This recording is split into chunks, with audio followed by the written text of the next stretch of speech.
Ruptures happen in every relationship. We usually call them conflicts or arguments. They sting. But here's the good news. They're not only normal, they're opportunities for growth, connection, and trust. When we talk about rupture, we mean a disruption in connection between two adults, between an adult and a child. Let's be realistic. Ruptures happen in all relationships. With children, though, it happens a lot. Why? Because their brains are still developing. They flip their lids and they react from the downstairs brain. Adults often respond to downstairs brain reactions, or what you'd probably refer to as challenging behavior, with shame, blame, or even punishment. Not because they're mean, but because they feel helpless, overwhelmed, and they're doing all the things they know to do. And let's face it, society puts an undue pressure on parents and teachers alike. The story I hear all the time is if the child's having challenging behavior, the adult must be doing something wrong. Let's stop shaming parents and teachers in this way, and instead, let's have an honest and realistic exploration of the rupture-repair cycle. Ruptures actually help children grow neurologically, emotionally, relationally. The challenges of a conflict can lead to new learnings.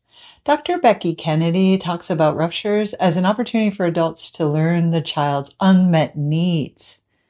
And then from there, identify the skills they may not have to help them meet those needs appropriately. But first, repair. To show the child the way back to connection, balance, and integration in their brain, in their mind, and in their relationships. The problem? Most adults never learned how to repair. We learned to punish when children had challenging behavior or ask them to apologize to us. And maybe even we apologize to them. Sorry, but then we move on. True repair is deeper than that. Repair begins first with attunement. You make the U-turn inward and ask yourself, what am I thinking, feeling, believing, sensing in my body? Don't jump to fix what you find, just notice. And then maybe reach for a regulatory tool, something like a breathwork practice, maybe tapping. You might do a physiological sigh to bring the anxiety down, or some somatic experiencing to release the energy in your body. If you don't have any of these tools, a therapist like myself can help you. The adult finds such strategies for calming yourself. Then you're going to attune to the child. You ask, what happened? How do you feel? In as much the same way, you're going to help them tell the story of their experience. But guess what? You're going to actively listening.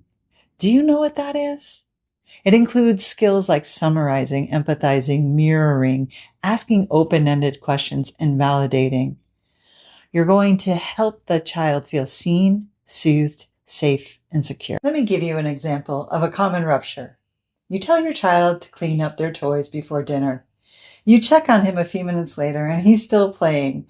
So you say in a stronger tone, "Hey, buddy, it's time to clean up for dinner. It's almost done." Your child throws the Legos he was playing with and yells, "That is not fair. I never get to have any fun. I hate you." Ouch. What in the world? How might you repair in that moment? Well, first, human. Make the U-turn inward and notice what that felt like in your body. Hearing "I hate you" is terrible. Maybe place one hand on the part of you where you feel it. Take some few deep breaths. This gentle touch can help soothe your nervous system, attune. From there, you get down on your child's eye level and attune to them. Hey, what's going on for you? It seems like you're really frustrated that you have to stop playing. Yeah, and I hate that I always have to stop. I get it. Stopping is hard, buddy. And I do that quite often. I tell you to stop what you're doing and do something else. So maybe what you actually hate is the stopping, not me. Did I get that? Well, yeah, I guess. I'm just really mad, Mom. I was almost done with my skyscraper. It's been really, really hard to do. It has been really hard, huh? And you've been so patient with it. Yeah, and you always rush me. I need more time. Yeah, you feel rushed. Gosh, I get that. We do always seem to be on the go, don't we?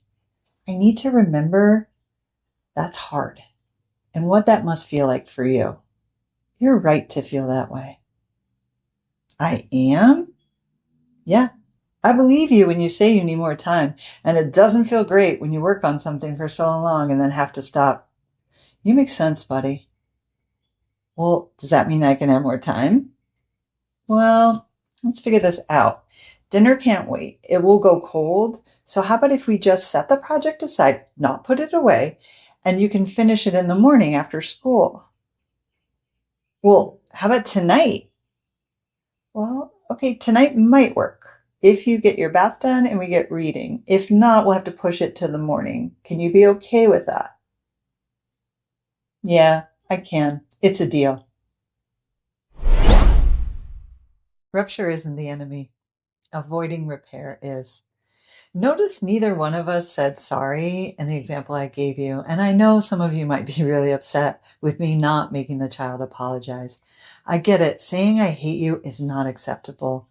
Yet keep an eye on the bigger picture. Without shaming the child, I helped him shift from hating me to hating stopping and then revealing his true emotion, anger. In the future, with practice, I'm modeling and teaching him how to share his emotions instead of lashing out with hate speech or challenging behaviors like throwing things. When we practice and repair, when we attune, take responsibility, and commit to change, we model again and teach our children, our partners, and ourselves that relationships can survive the hard stuff, that we're safe, we matter, we care. So next time a rupture happens, pause, attune to oneself, attune to the other, and watch how the moment, the one that could have led to disconnection, becomes a doorway to deeper connection.